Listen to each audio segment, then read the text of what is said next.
Alright, Pack, welcome back to another video here on the Dividend Doggo Show on YouTube, and I'm bringing you in for the weekly portfolio review where we're going to look at all of the stocks in my M1 Finance portfolio. This is a primarily dividend-based portfolio with the goal of hitting $80,000 a year in dividend income. So we're going to first look at our totals here. So we're right at $51,740 in earned income from dividends. That is over the course of just over 3 years that this portfolio has existed.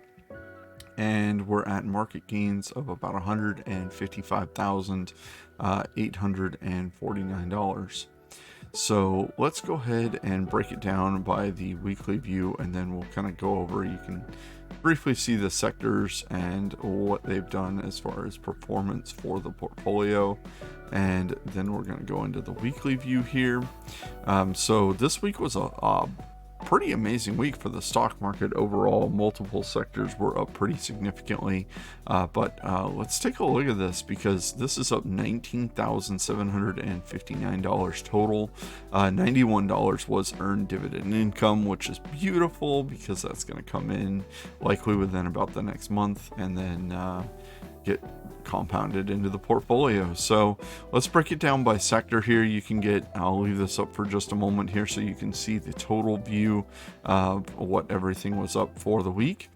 We'll start with a finance pie here.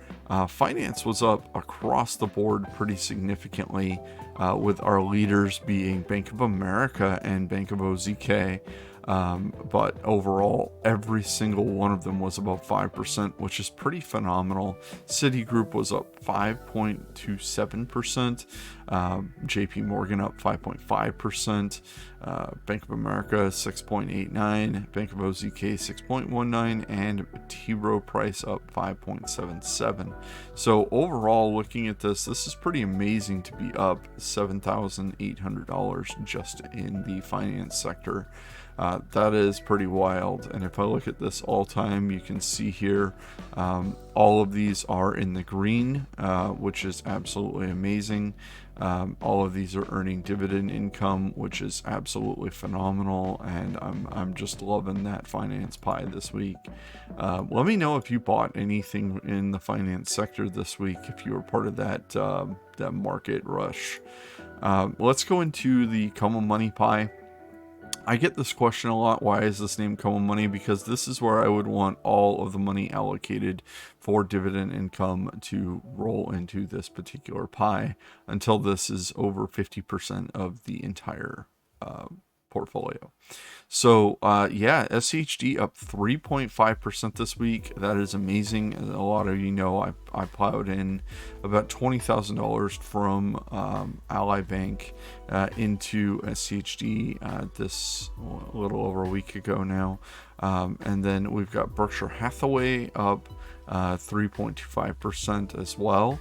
So about $4,735 total for the common money pie for the week. And we'll do the overall view here just so you can see they're up just slightly here, with Berkshire Hathaway above my cost basis, and then SCHD is up pretty significantly, and it's total earned and dividend income just from these two, which Berkshire Hathaway does not pay a dividend.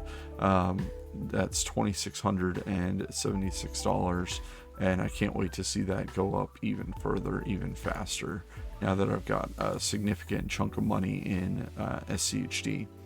Now let's jump into the consumer pie. As you can see here, 1 week it was up $2,500, which is about 1.85%. Let's see here what was going on. We got Mo Altria. That was up 2.38%, or $1,300 for the week, which is fantastic. We got Home Depot up 1.68%. Fun fact, went to Home Depot twice this week for a construction project. Then we have KO, Coca-Cola up about 0.5%. Costco down just slightly, 0.64. Fun fact, went to Costco this week.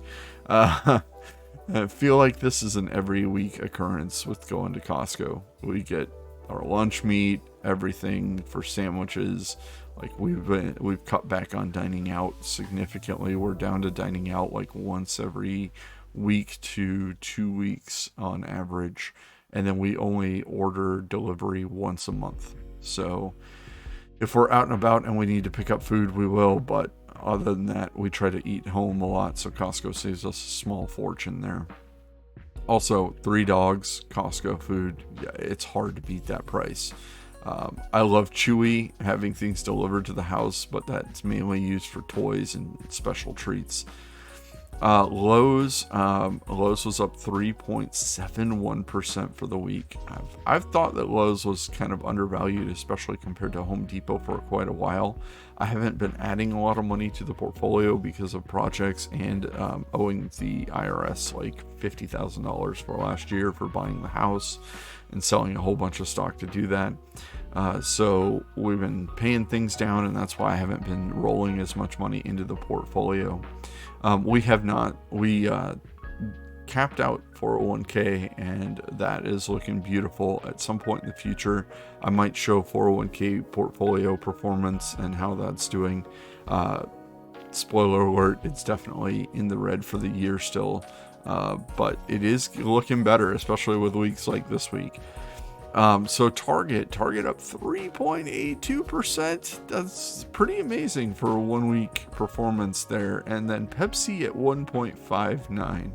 So overall, the consumer pie was looking pretty good for the week. I'm pretty happy with that. Then we have healthcare. Healthcare was in the red last week. AbbVie was down pretty significantly, but as you can see here, we have like a flip-flop scenario. We have AbbVie up 3%, which is where the majority of the money still is for this sector in healthcare. And then Johnson & Johnson down 3.4% for the week, which has about 10% of the pie right in there. Now, I have these allocated 60-40 because if money was to roll in, that's kind of how I would like it divided. So it would be depositing a lot of money into Johnson & Johnson for quite a long time. I believe that they're going to be a company that will outlast me or my family in the future. I think they're going to be around for a very long time. So I would love to have 40% of that pie be allocated there.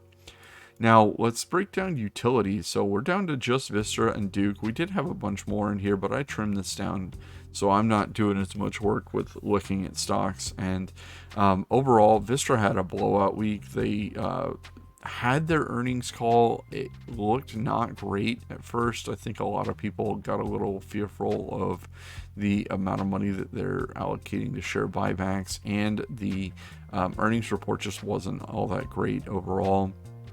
But for whatever reason, it's back up about 5.2%. I likely won't be doing any buys at this price because it's back up to almost $26, which blows my mind.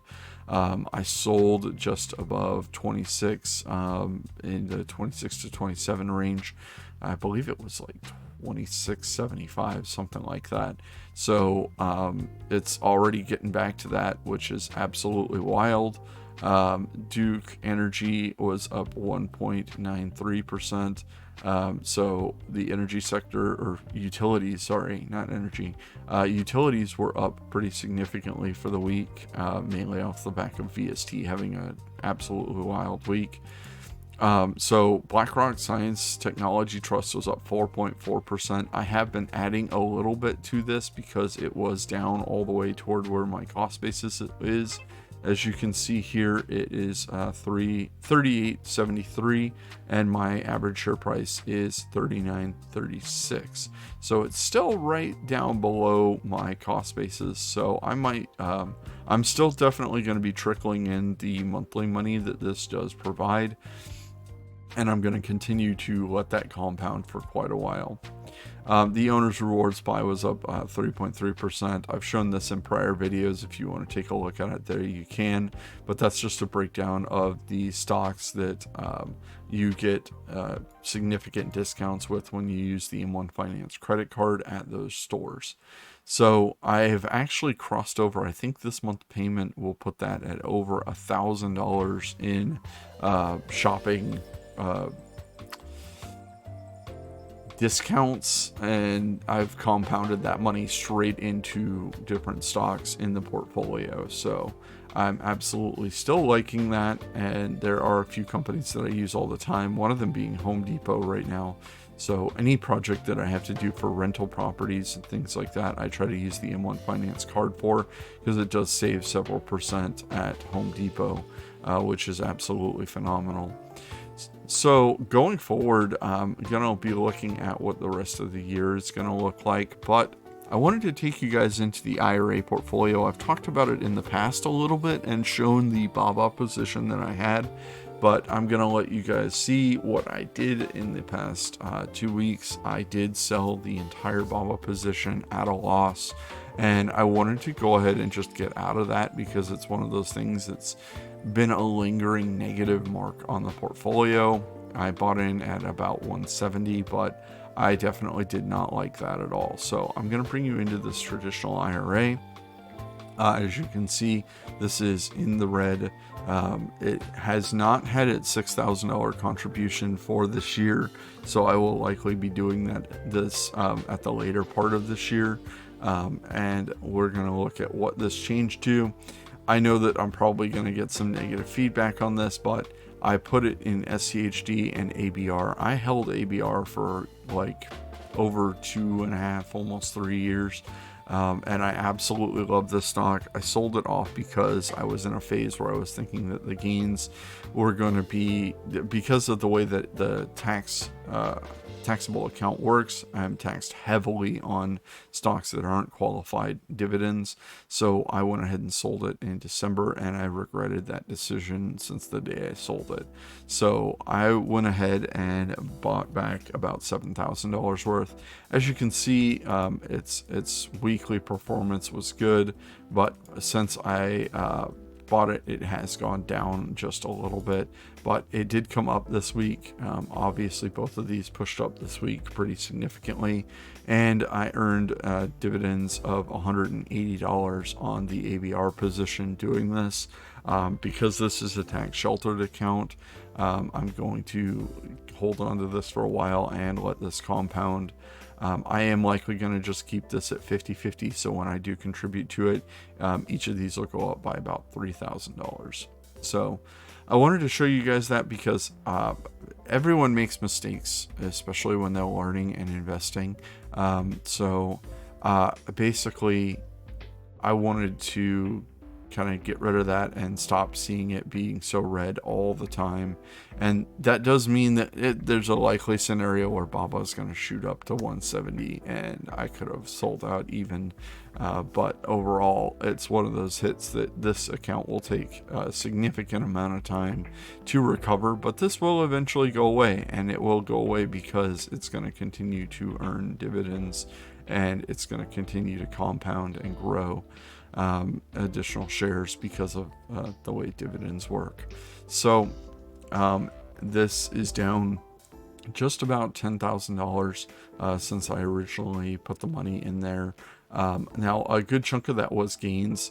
This is only 3 years of contributions, so the gains, I believe the total gains was about $7,000 from this portfolio when I rotated it from realty income and what else did I have in here? I had realty income and store capital, I believe, in here before. So I rotated out of those in last a little over a year ago now. So I wanted to go ahead and showcase that because I don't talk about the IRA account that much because it's a very small account that I started just a few years ago. I believe I started this in 2019. Yeah, 2019, 2020, and 2021 were the contribution years for this. Prior to that, I had just been sinking money into real estate and into my personal 401k. Which at some point I will showcase what my personal 401k is, but it's nothing special. There's no individual stocks in that account. It is literally a VTI similar portfolio that tracks the entire stock market, and there's about, I believe, $70,000, $60,000, something like that in that portfolio right now. for my 401k account, which I have not contributed to my 401k account in a decade. And I believe my contributions are only in the $30,000 or $40,000 range for that portfolio. So I will show you guys the entirety of the net worth portfolio as far as the stocks are concerned. It's really hard to show you guys what the real estate assets are because that's all guesstimation work based upon assessments and getting appraisals done, and some of the properties haven't had appraisals in 10 to 15 years for the ones that, especially the ones I started with, the small condos and stuff. We did get rid of one of those last year, so we're starting to kind of consolidate things down a little bit, and I'm going to shoot for a little bit higher priced properties in the future because of the way that the depreciation works. So I will try to get into that a little bit more in detail later on, but overall that's kind of the weekly portfolio performance. And if you are curious about seeing how long it takes for me to dig out of this hole that Alibaba put me in, I put myself in it, to be honest with you, but how long it will take, let me know if you're curious. If you would like to see these like once a month, I'll do a checkup on the traditional IRA and see kind of how it went from there. I can definitely do that. But thank you very much for watching. Let me know if you bought any stocks in this wild roller coaster of a market that we've been going up to, and I will talk to you all in another video here very soon. Have a great weekend.